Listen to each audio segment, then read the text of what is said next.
The deadline demon. David was a young professional working at a marketing agency.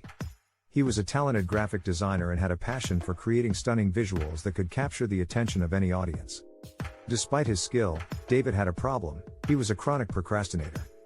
David would often leave his projects until the last minute, thinking that he could work better under pressure. He would convince himself that the looming deadline would give him the motivation he needed to produce his best work. However, this habit was starting to catch up with him. One day, David was assigned a project that was particularly challenging. The deadline was tight, and the client was expecting nothing short of excellence. David, as usual, put it off until the last minute. As the deadline approached, David started to feel the pressure. He stayed up all night, drinking coffee and staring at his computer screen, hoping that inspiration would strike. But it didn't. With just a few hours left until the deadline, David realized that he was in deep trouble. His design wasn't coming together, and he couldn't focus. He felt paralyzed by fear and anxiety, unable to make any progress. As the clock ticked down, David started to panic. He knew that he had let his procrastination habit get the best of him, and he was about to fail. But then something clicked. He remembered a quote that he had once read: "The only way to do great work is to love what you do." David took a deep breath and refocused his energy on his passion for graphic design. He remembered why he had become a designer in the first place: to create stunning visuals that could inspire and delight people.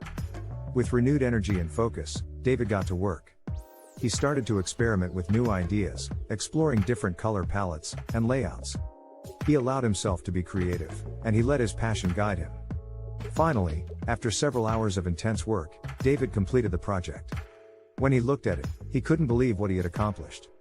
The design was beautiful, innovative, and captured the essence of the client's brand perfectly. David submitted the project just in time, and he was amazed by the positive response from the client. They loved it, and they were impressed by David's creativity and dedication. From that day forward, David changed his approach to work. He realized that procrastination was holding him back from achieving his full potential. He learned that the only way to produce great work was to love what he did, and to let his passion guide him. David became known as the designer who always delivered on time, with exceptional quality. His reputation grew, and he became a sought-after talent in the industry. He realized that by conquering his procrastination habit, he had opened up a world of possibilities for himself. The moral of the story is that procrastination can hold us back from achieving our full potential.